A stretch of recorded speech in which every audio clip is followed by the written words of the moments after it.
নমস্কার বন্ধুরা, ইচ্ছে কিচেন অ্যান্ড ব্লগের তরফ থেকে সবাইকে জানাই স্বাগত। আজকের আমি তোমাদের সঙ্গে শেয়ার করব দারুণ একটি ঘুগনির রেসিপি, যেই ঘুগনি খাওয়ার জন্য নাকি রোজ স্কুলে যাওয়ার সময় বাবা মার কাছ থেকে কান্নাকাটি করে 5 টাকা করে নিয়ে যেতাম। তাহলে চলো বন্ধুরা, আজ সেই রেসিপি তোমাদের সঙ্গে শেয়ার করব। সম্পূর্ণ ভিডিওটার সঙ্গে থাকো, আশা করছি তোমাদের খুবই ভালো লাগবে। আর এই রেসিপি একবার যদি খাও বন্ধুরা, তাহলে কিন্তু সারা জীবন মুখে লেগে থাকবে আর বারবার মন চাইবে খেতে। তাহলে চলো বন্ধুরা, রেসিপিটা শুরু করি।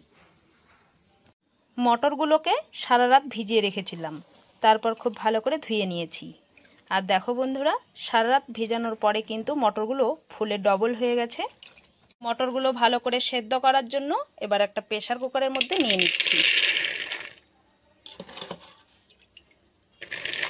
দিয়ে দিচ্ছি সামান্য লবণ, আর দিয়ে দিচ্ছি সামান্য একটু হলুদ, আর দিয়ে দিচ্ছি 3টে কাঁচা লঙ্কা চিড়ে নিয়েছি, দিয়ে দিলাম।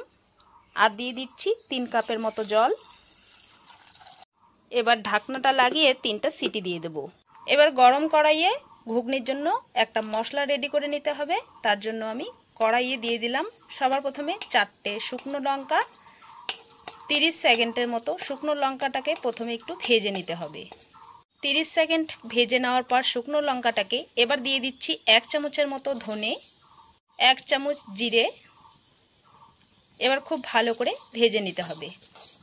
মশলাটাকে খুব বেশি কিন্তু পোড়ানো যাবে না, একটু হালকা একটা সুগন্ধি বেরোলেই মশলাটাকে নামিয়ে নিতে হবে।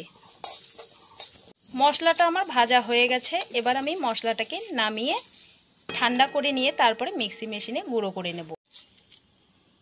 ভাজা মশলাগুলোকে খুব ভালো করে ঠান্ডা করে নিয়ে এইভাবে আমি মিক্সিতে গুঁড়ো করে নিয়েছি। এবার একটা প্লেটে নামিয়ে নিচ্ছি। এবার কড়াইয়ে দিয়ে দিচ্ছি 3 চামচ তেল। তেল খুব ভালো করে গরম করে নিয়েছি। এখানে একটা বড় সাইজের আলু আমি এইভাবে ছোট ছোট টুকরো করে নিয়েছি। এবার আলুটাকে সবার প্রথমে তেলে একটু ভেজে নিতে হবে। খুব বেশি লাল করে ভাজার দরকার নেই, হালকা একটু ভাজা হলেই নামিয়ে নেব। আলুগুলোকে ভেজে নিয়েছি, নামিয়ে নিচ্ছি। দিয়ে দিচ্ছি সামান্য একটু জিরে, দিয়ে দিচ্ছি পেঁয়াজ কুচি। পেঁয়াজগুলোকে একটু ভেজে নিতে হবে। পেঁয়াজগুলোকে কিছুক্ষণ ভেজে নিয়েছি। দিয়ে দিচ্ছি 1 চামচ আদা বাটা। আদা বাটা যতটা দিয়েছি তার হাফ দিয়ে দিচ্ছি রসুন বাটা, 1 চামচ কাঁচা লঙ্কা বাটা। এবার খুব ভালো করে পেঁয়াজের সঙ্গে মশলাটাকে কষিয়ে নিতে হবে, যতক্ষণ কাঁচা মশলার গন্ধটা বেরিয়ে না যায়। মশলা খুব ভালো করে কষিয়ে নিয়েছি, আর এই সময় কাঁচা মশলার গন্ধটাও বেরিয়ে গেছে। দিয়ে দিচ্ছি বড় সাইজের একটা টমেটো কুচি। টমেটো কুচিটা দেওয়ার পরে আবারও একটু কষিয়ে নিতে হবে। কষিয়ে নেওয়ার পর দিয়ে দিচ্ছি সামান্য হলুদ গুঁড়ো। আমি কিন্তু মটর সেদ্ধ করার সময় হলুদ ব্যবহার করেছিলাম, তাই সামান্য একটু হলুদ দিয়ে দিলাম। আর দিয়ে দিচ্ছি হাফ চা চামচ লবণ। লবণও কিন্তু আমি মটরটা সেদ্ধ করার সময় ব্যবহার করেছিলাম, তাই অল্প দিয়ে দিলাম, লাগলে আবার পরে দেওয়া যাবে। দিয়ে দিচ্ছি 1 চামচ কাশ্মীরি লঙ্কার গুঁড়ো। এবার একটু জল দিয়ে ভালো করে মশলাটাকে কষিয়ে নেব। জল দিয়ে কষালে কিন্তু মশলা পুড়ে যাওয়ার ভয় থাকে না, আর খুব সুন্দরভাবে কষানো হয়ে যায়। ভালো করে কষিয়ে নিয়েছি মশলা। এবার ভাজা আলুর টুকরোগুলো দিয়ে আর একটু কষিয়ে নেব আলু শুদ্ধ।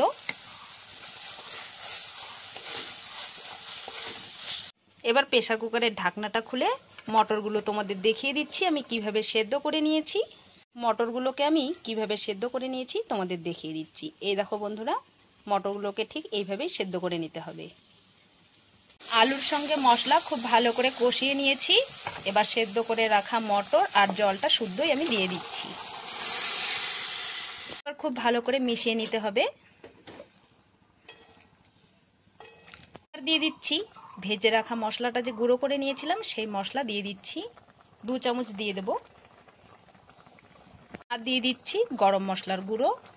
আর ভালো করে নাড়াচাড়া করে নিয়ে একটা ঢাকনা দিয়ে ঢেকে দেব। 30 মিনিটের মতো এভাবে ঢাকনা দিয়ে ঢেকে মটরগুলো খুব ভালো করে সেদ্ধ করে নিয়েছি। এই সময় দিয়ে দিচ্ছি হাফ চামচের মতো চিনি, টেস্টটাকে ব্যালেন্স করার জন্য। উপর দিয়ে আর একটু ছড়িয়ে দিচ্ছি ভাজা মশলার গুঁড়া, দিচ্ছি ধনেপাতা কুচি। ভালো করে নেড়ে চেড়ে নামিয়ে নেব। আমাদের রেডি হয়ে গেল ঘুগনি। গন্ধটাও কিন্তু দারুণ সুন্দর বেরিয়েছে।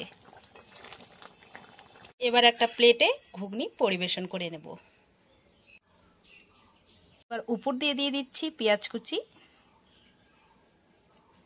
একটু দিচ্ছি ধনেপাতা কুচি, আর দিয়ে দিচ্ছি তেঁতুল ভেজানো জল, দিয়ে দিচ্ছি উপর দিয়ে ভাজা মশলার গুঁড়া ছড়িয়ে। আজকের ঘুগনির রেসিপি তোমাদের কেমন লেগেছে কমেন্ট বক্সে জানাতে ভুলবে না। ভালো লেগে থাকলে একটা লাইক করে দিবে, চ্যানেলটিতে এখনও নতুন হয়ে থাকলে সাবস্ক্রাইব করে আমার পাশে থাকবে। তবে আজকের মতো ভিডিওটা এখানেই শেষ করছি। আবার দেখা হচ্ছে নতুন রেসিপির সঙ্গে। তোমরা ভালো থেকো, সুস্থ থেকো।